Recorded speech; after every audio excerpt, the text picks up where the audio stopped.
Praise the Lord, everybody. Praise the Lord. I'm coming to you live from opening night of 40 for Family 2012. And I'm here with the one and only Maurette Brown Clark. Welcome. Thank you so much.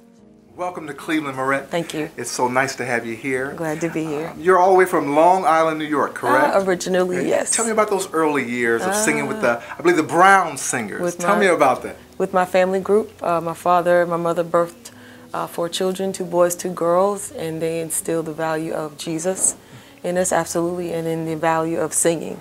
And so that's all we knew growing up. We knew eat, sleep, go to school, and sing. So it wasn't until I kind of got out into the world and I was like, you know, what's so special about singing? Everybody sings, don't they? They're like, no. So I understood then, traveling with my parents, being dragged to church, it does absolutely work for your good. So took piano lessons, sang in the chorus, sang in the choir, just sang out every opportunity that we got.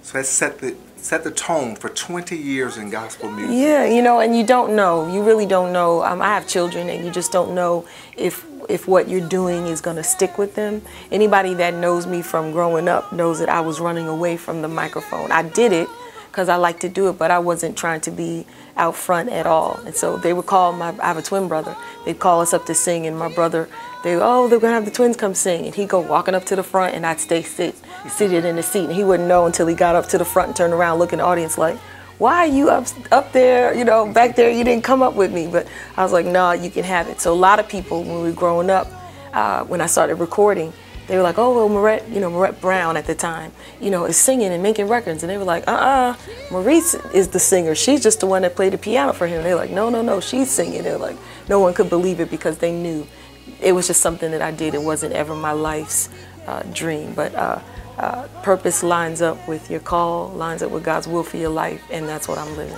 I didn't want to just have my mom and my dad and my brothers and sisters, you know, have whatever music I was doing. And so I wanted it to go further than I could physically take it. And that's always been my starting place, and that's been my continuation place, is just to be in a place where God can use what I do and take it further than I can physically get it. So here we are, 22 years later, sitting in Cleveland.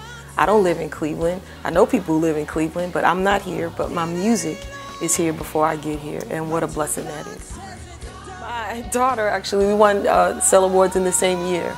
In, 2009, I think it was. Yeah, about 3 years ago. I won a Stellar Award for a Praise and Worship CD, and she actually won a Stellar Award for Best Children's Performance.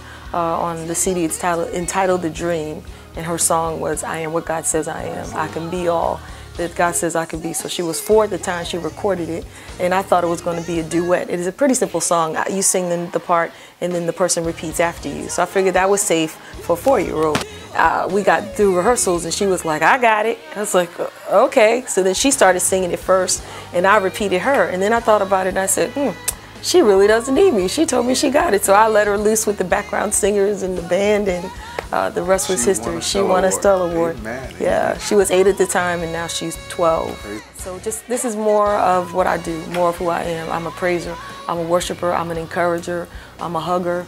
I just want people to know who Jesus is and to feel better after something that I sang or something that I said. So it's just, people say, well, what do you want to do next? Or how is this different? It's not different. This is my heart on CD, used to be on cassette, and whatever, you know, on MP3 players. This is just my heart.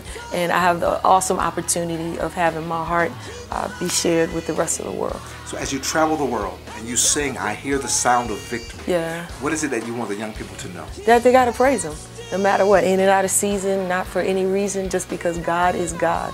He always was, always is, and always will be. So wherever life presents you, and my mother used to say, as long as you keep living, life is going to present something to you. So whatever that is, God is still worthy of the praise. I remember one time I got sick a few years back, and sometimes you get so sick you can't even, you know, you can barely get yourself out the bed to go to the restroom or to get yourself a drink of water. And I promised God that when I got better, He wouldn't have to worry about me.